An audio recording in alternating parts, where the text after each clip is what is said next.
Number 1 is philosophy. Number 2 is attitude. Number 3 is activity. Activity is what you do. So our lives, first of all, are affected by what we know. Second, our lives are affected by how we feel. Third, our lives are affected by what we do. It is so important to understand this. If you want to influence and help people, here's the key. Success is a doing. You've got to actually do it.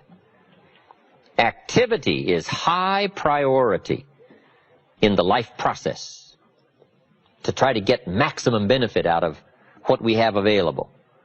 Activity. Now, here's an important question. What is your philosophy about activity? What about hard work? What about long hours? What about full days?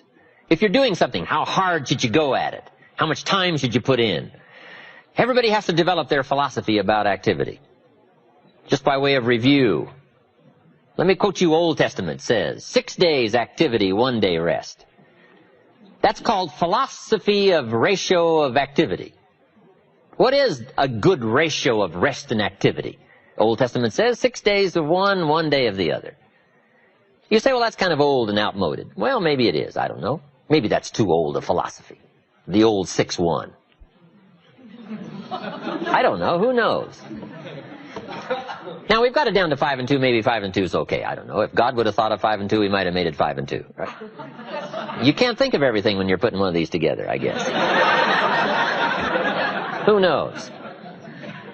But we've all got to have a philosophy about activity.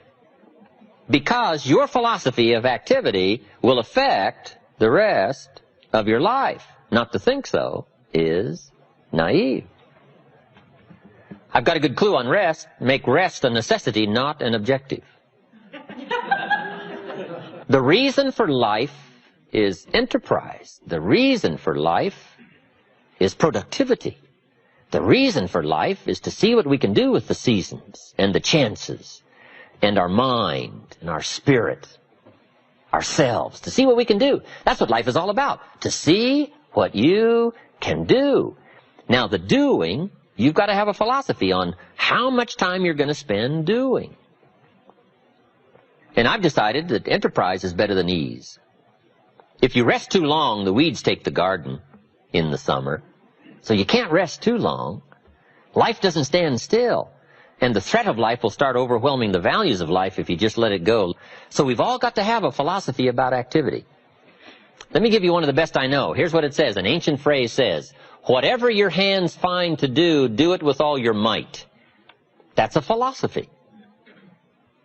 You say, well, I'm getting by with half my might. Well, okay. But you've got to decide on your own personal philosophy of activity. Now, this philosophy says, do it with all your might. Do you think there's any value or virtue in that? Well, I don't know. You've got to decide. You've got to weigh this out, right? You've got to evaluate it for yourself and put it on your own mental scales, and you've got to come up with your own answers. How hard should you work? I'm teaching kids now the ant philosophy. The ant philosophy. An ancient story says everybody should study ants, especially lazy people. The ant philosophy. Let me give it to you. It's very brief. Number 1, ants never quit. Good philosophy. If they're headed somewhere, you try to stop them, they'll look for another way. They'll climb over, they'll climb under, they'll climb around, they keep looking for another way. What a neat philosophy. Never quit looking for a way to get where you're supposed to go. Number 2, ants think winter all summer. That's an important philosophy. You can't be so naive as to think summer all summer. You say, well, isn't it nice? You can't think nice when it's nice. We will call you naive. An ancient story says, don't build your house on the sand in the summer. Why would we be given that advice? Because it's easy to build your house on the sand in the summer, but you must not be so disillusioned. So ants are smart. They think winter all summer. In the summer, you got to think storm. You got to think rock. You can't think sand and sun. Key philosophy.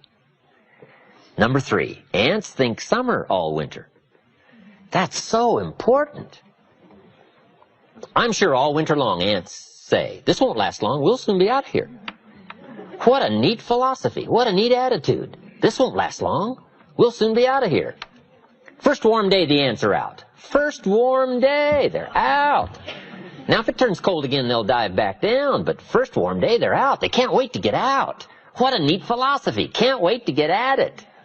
We teach in leadership skills. Average people look forward to getting off.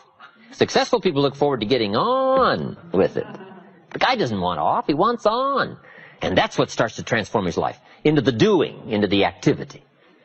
Now here's the last of the ant philosophy. How much will an ant gather during the summer to prepare for the winter? Answer, all he possibly can. What an incredible philosophy, the all you possibly can philosophy. How much should you do? You got to come up with a philosophy of how much should you do. We're all governed by our thinking, our evaluation, what we've decided and how we feel, and this is a big question. What should you do? Shoaff gave me the best answer when I was 25 years old. Here's what he said. Do all you can. How many books should you read in the next 6 months? As many as you can fit into your schedule. Because the book you miss won't help. What if a guy missed the book, Think and Grow Rich? The guy's 40 and poor and he missed the book. He lived in the right country, but he missed the book. He was a nice guy, but he missed the book. He was very sincere, but he missed the book. He worked hard, but he missed the book. I'm telling you, if you miss the book, no telling what treasure will be missing in your life if you just miss the book. How hard should you work? The ant philosophy. The man says to me, I'm making about $50,000 a year. Isn't that enough? Now, what would be your philosophical answer to someone who says, I'm making $50,000 a year, isn't that enough? He said, my kids are doing okay, and he said, I got my bills paid. So what would you say if a guy says, I'm making $50,000 a year, isn't that enough? I said, yes, $50,000 a year is enough if it's the best you can do. We don't call enough an amount. We only call enough your best. If you're capable of making $500,000 a year and you make $50,000 a year, we call you loser. Now, it isn't the difference between $50,000 and $500,000 that's important. What's important is the full extent of your reach. That's what's important. The only way to feel maximum good about yourself is to extend yourself to the full capacity of your reach, your intellectual reach and your physical reach, and your potential and your possibility to do the best you can. What should you do? All you can. How many books should you read? As many as you can. How many skills should you learn? As many skills as you can. How many people should you touch? As many as you can. What all should you engage in? As many things as you can. Why not go to the max? I've got a good question for you. How tall will a tree grow? As tall as it can. Did you ever hear of a tree growing half as high as it could? No. Trees don't grow half. They grow all. Full. They drive their roots as deep as they can, stretch as high as they can, produce every leaf they can.